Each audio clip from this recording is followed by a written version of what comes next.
a discussion on some of the irrigation water requirements in cotton. Talk a little bit about that.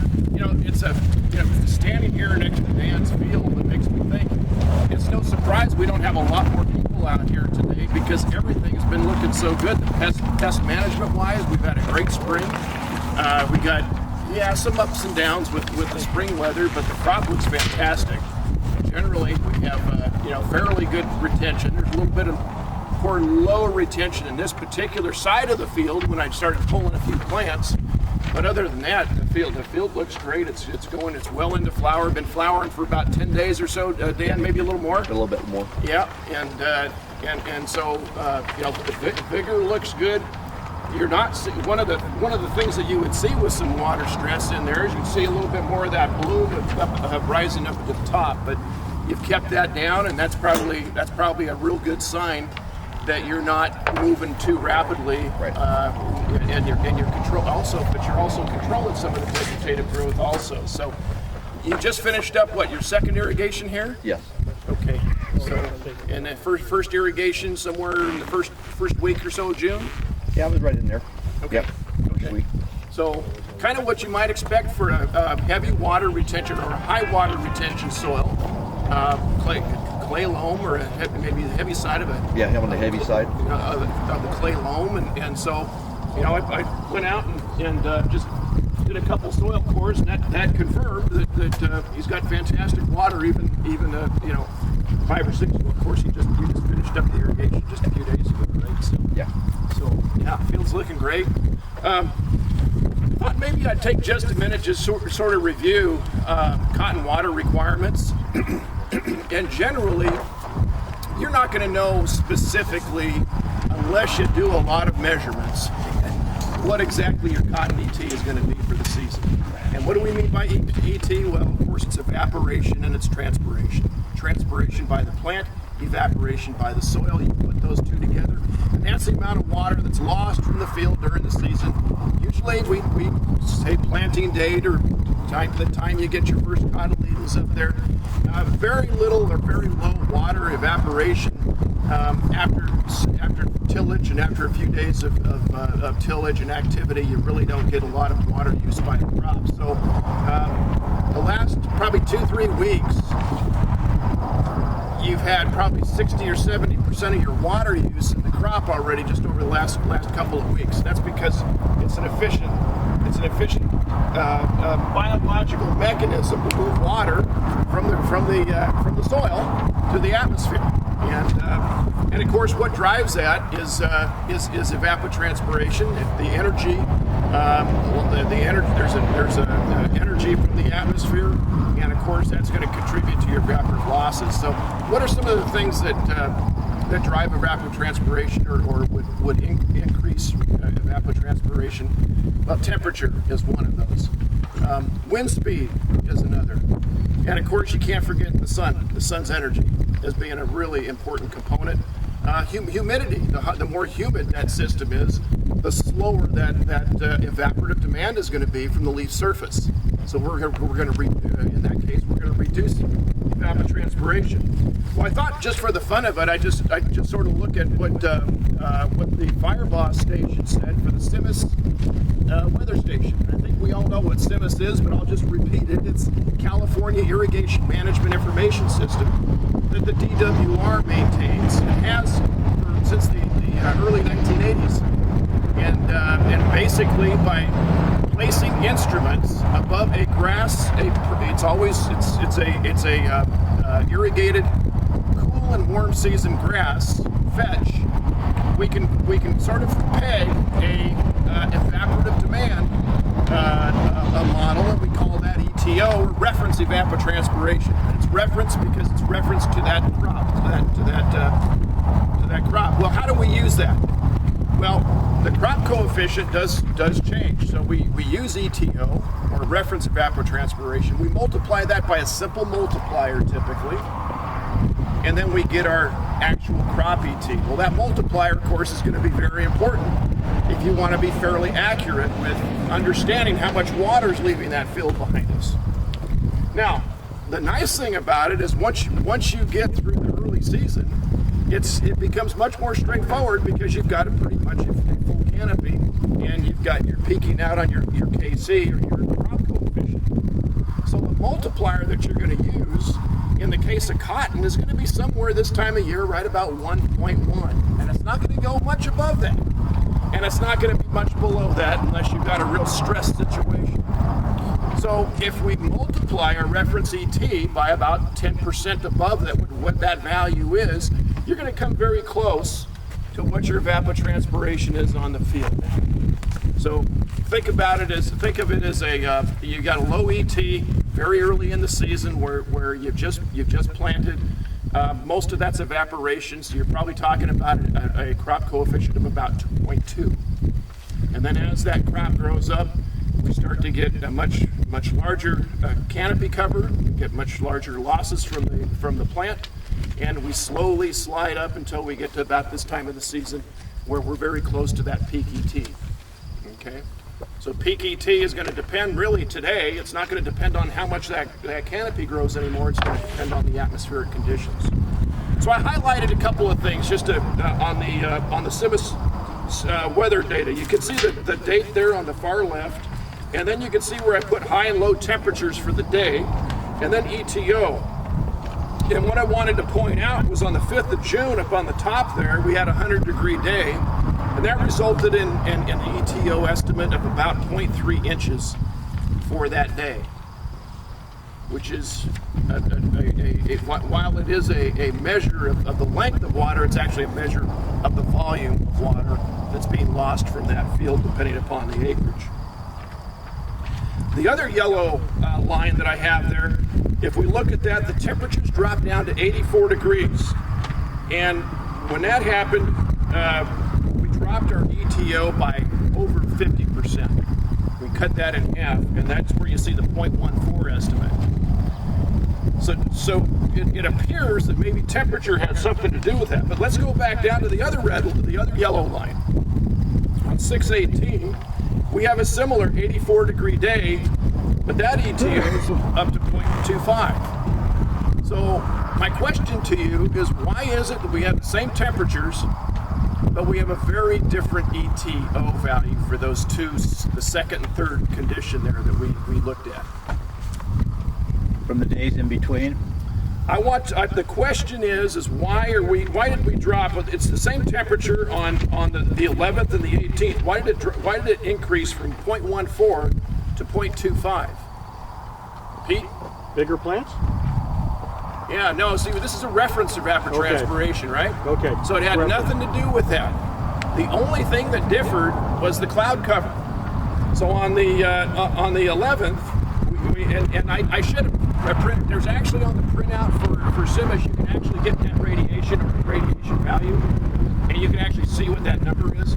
But I thought I'd just pull that out. So the point here is that yes, temperature makes a difference. Look at the difference between the 5th of June and the 18th of June. So it went from 0.3 to 0.25. So it only decreased about 15-20%. in that for the differences in temperature.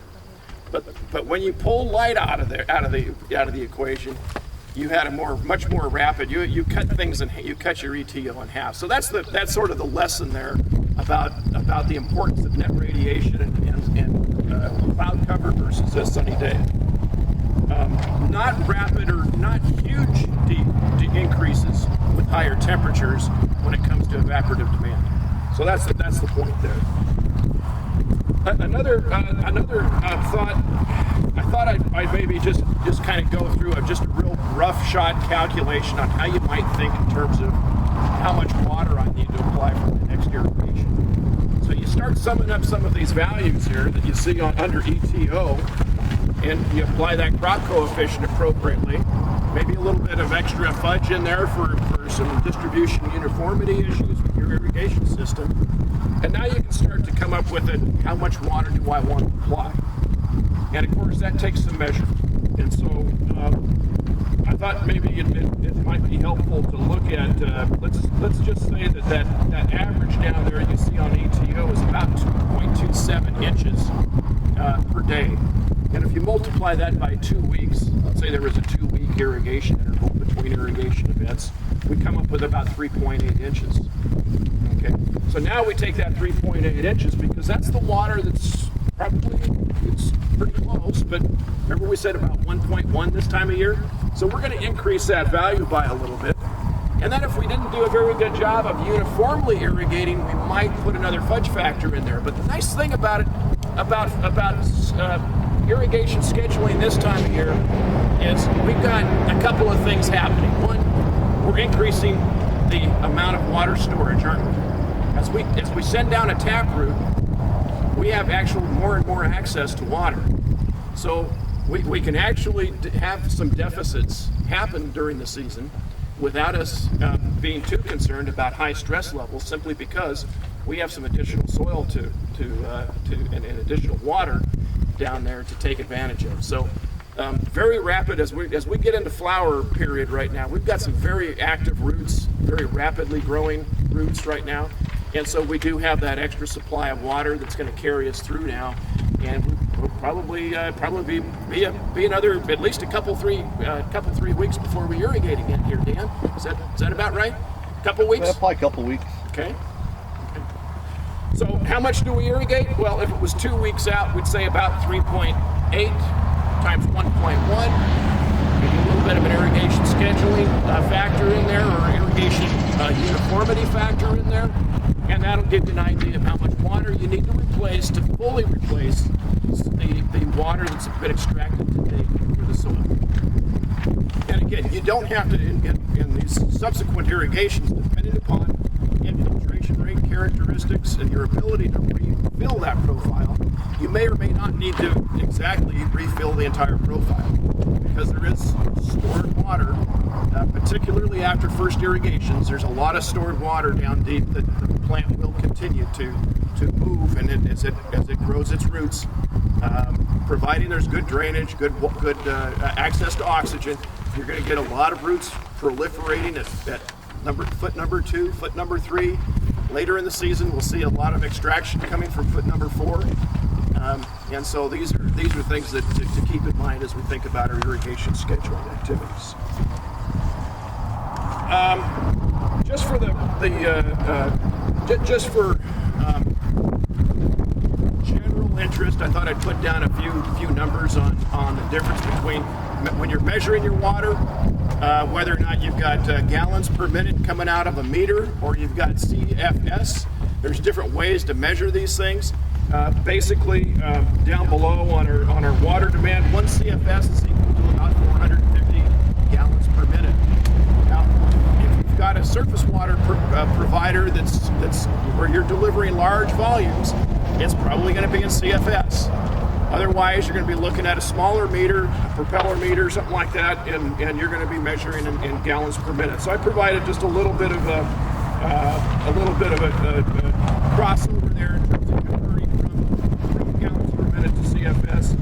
And then I also I said calculate. I put a problem out there. Calculate the time needed to apply 4 inches of water to a 6 acre check with the flow of 3 CFS.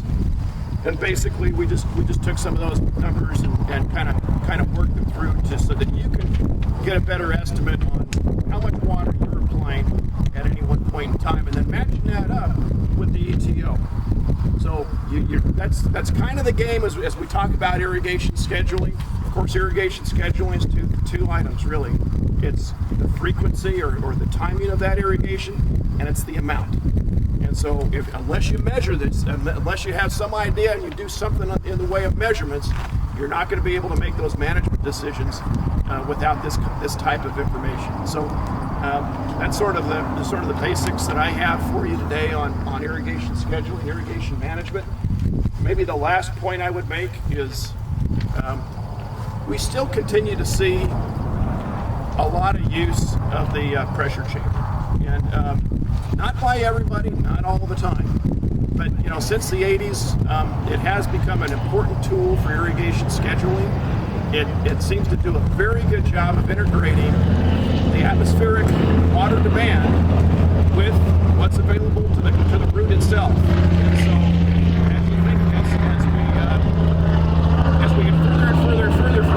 irrigation events, oftentimes, the exception there would be drip irrigation. But as we get further and further, you start to ask the question, how much stress should that plant be taking? And should we be applying? And it's actually beneficial to have a certain amount of stress in cotton. It's certainly a positive thing, not to send that crop too vegetative and make it too attractive in some cases to things like ligas. But as we manage that, we're looking at threshold levels of about -18, -19 bars, sometimes -20, depending upon the growing conditions of the field and what some of that field history is. Those are some levels that would basically help signal an irrigation event. So using the pressure chamber can be a really good tool for helping schedule the timing of an event and determining whether or not you've got too much stress in the field as opposed to not enough stress.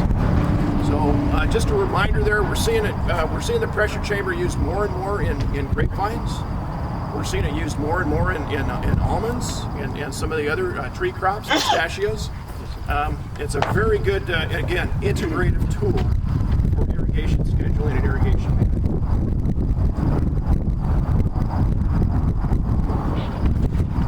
So with that, I think I've kind of wrapped up what I wanted to cover. Any comments or some questions? I know there's probably a few people that are doing some drip irrigation. Yeah, I was just wondering how you'd modify any of your comments or recommendations for places where people are having to use or rely mostly on saline groundwater from wells for their irrigation water this year.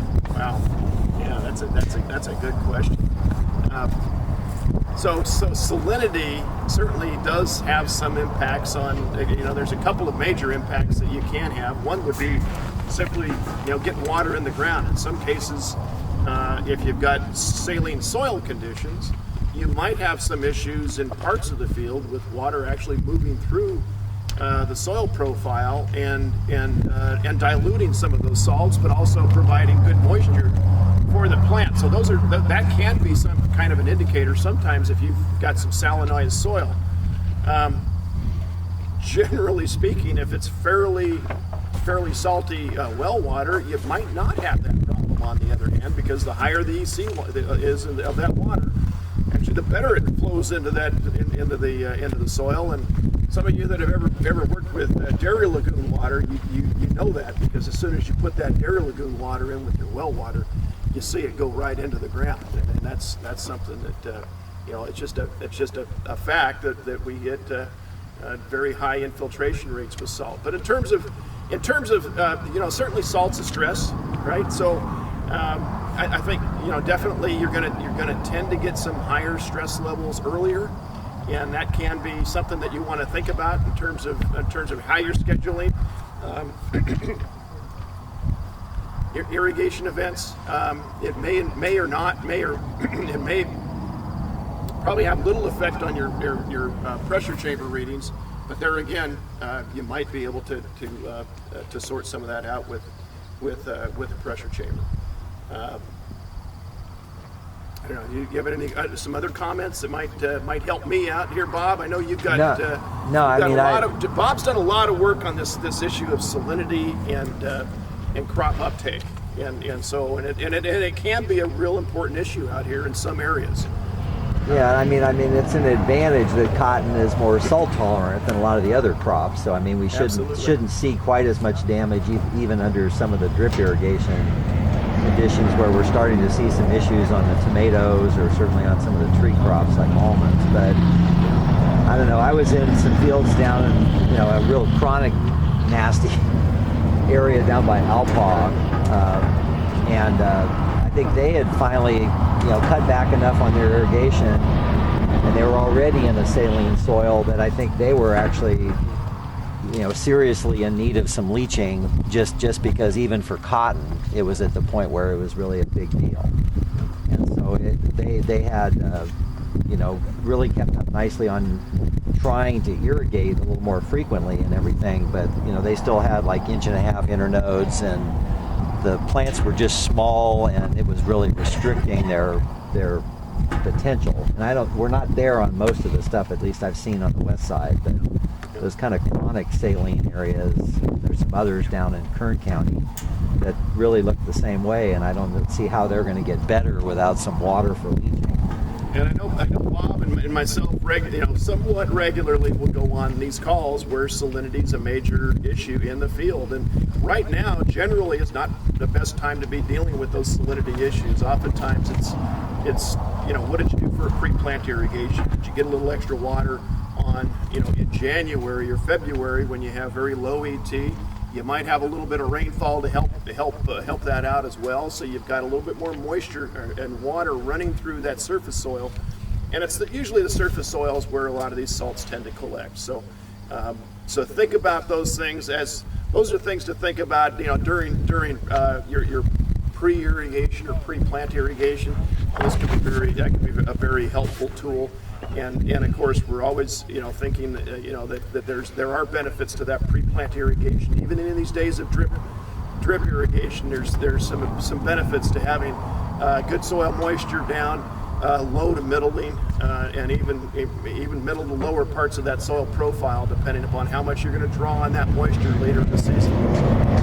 And on the west side of this field, it's real alkali, and luckily it's on the end. So we'll irrigate that maybe a third of the way down and shut it off in the wake, and then when the rest of the field's ready, we'll irrigate the whole thing again. And it helps a lot as far as what's on the end. There's the nuts and bolts of how you do it. That's great. But in the middle you can't do it because you'll blow up the rest of the field, and it'll allow it to kill. Yep. So you're coming through, you're doing a quick splash on those areas and then you're going to follow that up after the irrigation and do it one more time.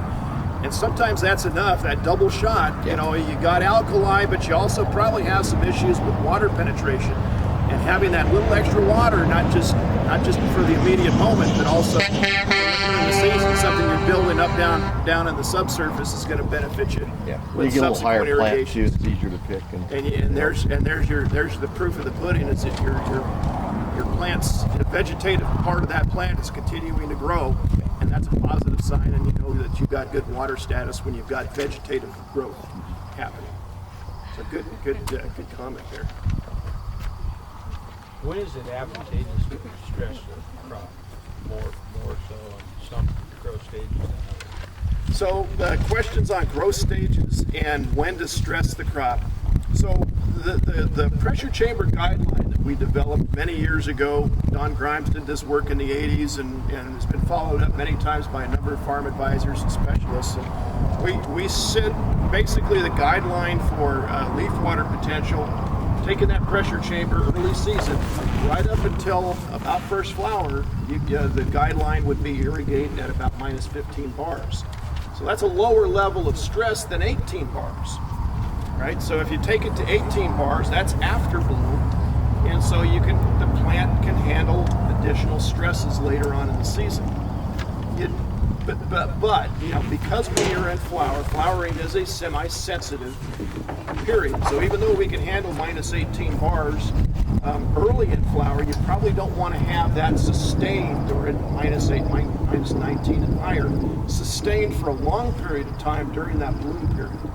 Because that's when there is still some sensitivity.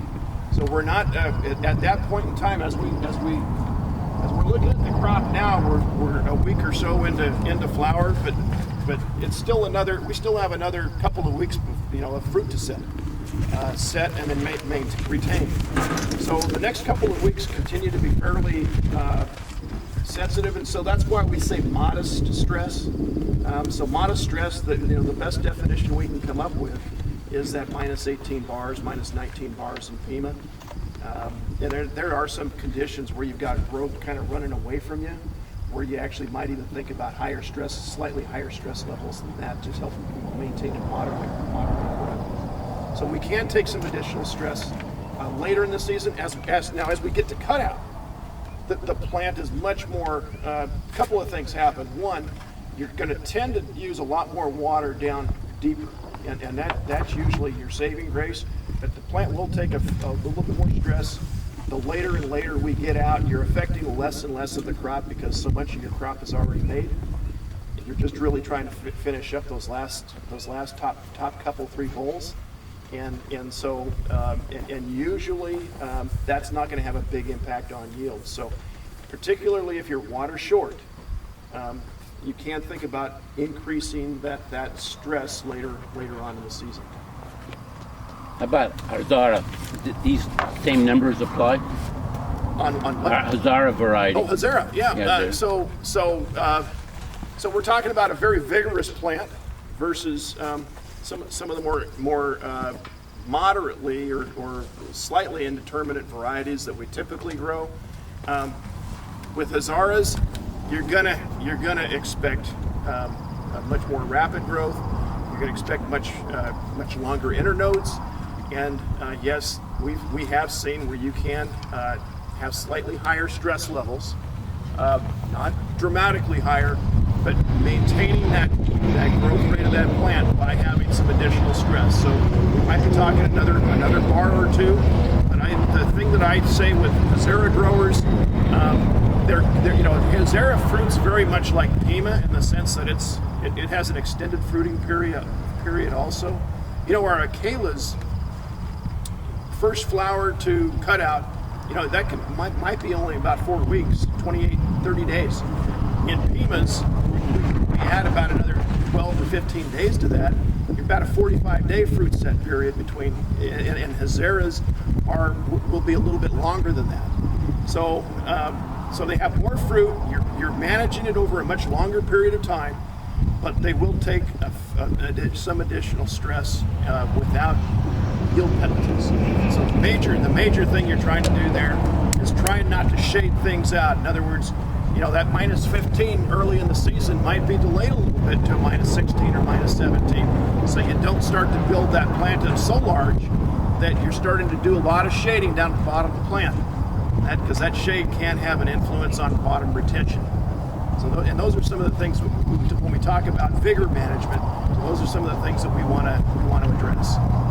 So yes, that's a very good point, and I know some of it depends on these varieties and how indeterminate they are. But the more indeterminate varieties will take, and you should be increasing stress on them. So would you maintain the 18 even when it's fully bloomed? Would you still maintain it, like you said, the lower it for the Pima, but yeah. Would you maintain it for the Hazara?